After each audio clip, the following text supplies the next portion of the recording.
ಕಲ್ಲಿಕೋಟೆಯಿಂದ ಗೋವಾಕ್ಕೆ ರೈಲಿನಲ್ಲಿ ಪ್ರಯಾಣಿಸುತ್ತಿದ್ದ ಪ್ರಯಾಣಿಕರೊಬ್ಬರ ಆರೋಗ್ಯವು ರಾತ್ರಿ ಹೊತ್ತಿನಲ್ಲಿ ಹದಗೆಟ್ಟು ಪರಿಸ್ಥಿತಿ ಗಂಭೀರವಾಯಿತು. ತಕ್ಷಣ ನೆರವಿಗೆ ಬಂದ ಒಳಕಾಡು ಅವರು ರೋಗಿಯನ್ನು ಮೊದಲು ಅಜ್ಜರಕಾಡು ಜಿಲ್ಲಾಸ್ಪತ್ರೆಗೆ ಸಾಗಿಸಿ ಚಿಕಿತ್ಸೆಗೆ ನೆರವಾದರು.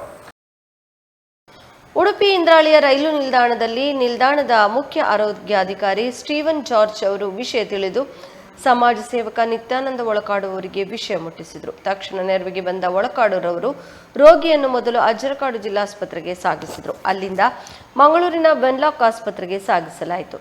ಪ್ರಯಾಣಿಕ ರಮೇಶ್ 55 ವರ್ಷ ಎಂದು ಗುರುತಿಸಲಾಗಿದೆ. ರಕ್ಷಣಾ ಕಾರ್ಯಾಚರಣೆಗೆ ಏಕನಾಥ್ ವೈದ್ಯ ಸಹಕರಿಸಿದರು.